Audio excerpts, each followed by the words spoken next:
Kesar and the Lullaby Birds, written by Aditi Oza and illustrated by Debasmita Dasgupta. Kutchi is a language spoken in the Kutch region of India. Given the geographical location of Kutch, there is a heavy influence of other languages such as Sindhi, Gujarati, and Marwari due to the migration of peoples from different regions of India and other countries. People living in Kutch are often bilingual or even trilingual. Run means desert. Godiu is a traditional wooden cradle. Ba is a paternal grandmother. Abla, small mirrors used in embroidery. Godi, seashells.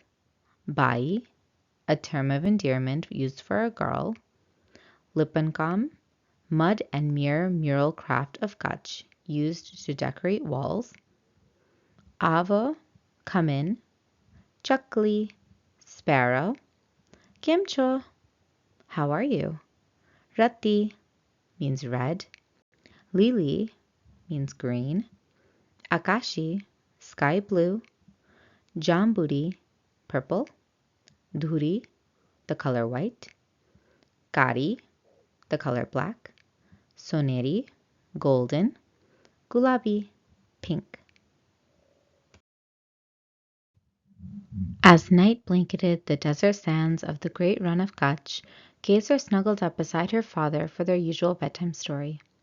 Vijubai spoke softly while gently patting her head, and soon Kesar began to drift off to sleep.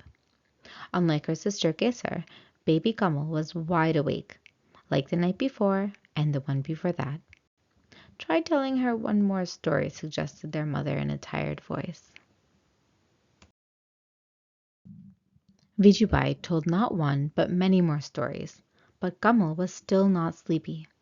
"Hiru, you take over. I'm tired," he said, sighing. "Kamal, my good girl, how about Ma sing you a lullaby?" An hour later, Hiruben could not keep her eyes open. "Let's put you in the Godyu. I can't sing any longer."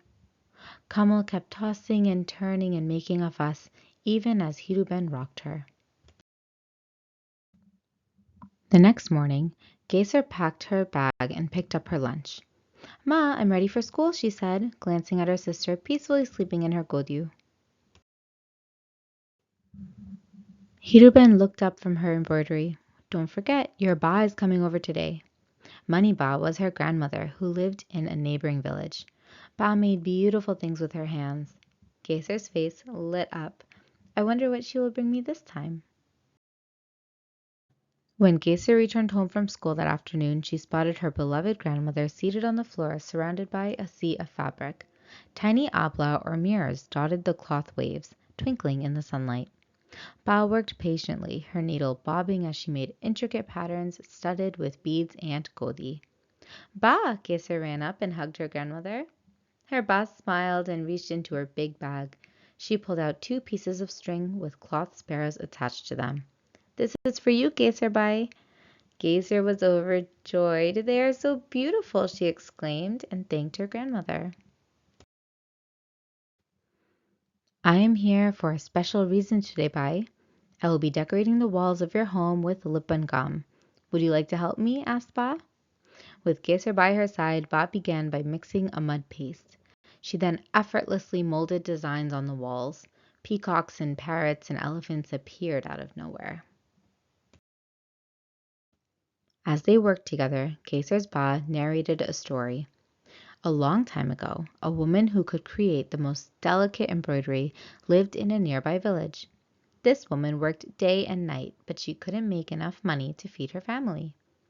One night, continued Ba, she was awoken by the birds and animals she had painstakingly stitched that day. They had come to life. The cloth creatures warned the woman of a drought that would visit her village. The woman told her neighbors, and everyone packed their belongings and moved away. And sure enough, a severe drought did fall upon the area, lasting many years. The woman had saved the villagers from hunger. In turn, they thanked her by making sure she and her family never went hungry for the rest of their lives. Kesar was thoughtful. "Do you think that happened, Ba?" Her grandmother just smiled. That night, Kesar offered to watch over Kamal so her parents could rest. Just for a little while, dear. You have school tomorrow, her mother reminded her. You need to sleep too, Kesar. Wake us up in a little while, Vijubai said lovingly. But Kesar just smiled. She had a plan. By the time Hiruben awoke, it was morning. Oh, she cried. Where were the girls? Vijubai spotted them in a corner. There they are, both asleep. Kesar must have been up the whole night with Kamal. But why didn't we hear the baby fussing as usual? He wondered out loud. As Kesar walked to school later that morning, her curious neighbors gathered around her. What was Kamal up to last night? Mina asked. I didn't hear her cry, Champa added. Not even once, said Leela in amazement. Everyone in the village had the same question. How was Kamal so quiet last night? Kesar just smiled. That night, Kamal was eager to help again. Only if you promise to wake us by, her mother said. But Vijubai and Hiruben, too curious to sleep, decided to watch. Awo awo, Chaklibai. Have you come to meet our little Kamal? Yes, we have. We are here to wish our little friend a good night, chirped the sparrows as they flew in. Kimcho, Kamal? Asked Rati the red sparrow cheerfully. She's doing great. She finished all her green vegetables today. I saw, whispered Lily, the green one. Kamal, I need a few stitches here, near my wing. Will you ask your ma to help me? Asked Takashi the bluebird nervously. Purple is your favorite color, isn't it? Beamed Jambudy as she admired herself. Everyone, please stop. Look at the moon, Kamal. It is bright and white, just like me, explained Duri gently. And look at the night sky. It is black like me, added Kari. Golden Soneri chimed in. Kamal, you need to sleep now so that you can greet the golden sun in the morning. Good night, Kamal, the birds chirped as they lined up on her godu and sang a beautiful lullaby. At that, Kamal fell asleep with a big smile on her face. Kesar emerged from behind the curtain to find her proud parents beaming at her. There's our master puppeteer, they whispered.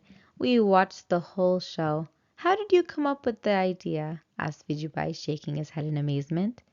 Kesar narrated Ba's story and showed them the colorful birds her grandmother had given her. Her mother sighed in relief. Finally, our little Kamal sleeps like a baby. And now it's time for everyone else to close their eyes. A pink sparrow called Lullaby piped up. Kesar and her parents chuckled as they tiptoed to bed. And soon, all was quiet under the desert moon. But why? I thought you found Bumalu simple and boring. Well, I did, Arthi admitted, until I learned what these dolls mean to those who make them. Now I know that each boma tells a story, wrapped in warm memories and celebrated in brilliant colors. And maybe, just maybe, she added with a twinkle in her eyes, it is more. Much, much more. In reply, Arthi's Nana gave her the biggest smile.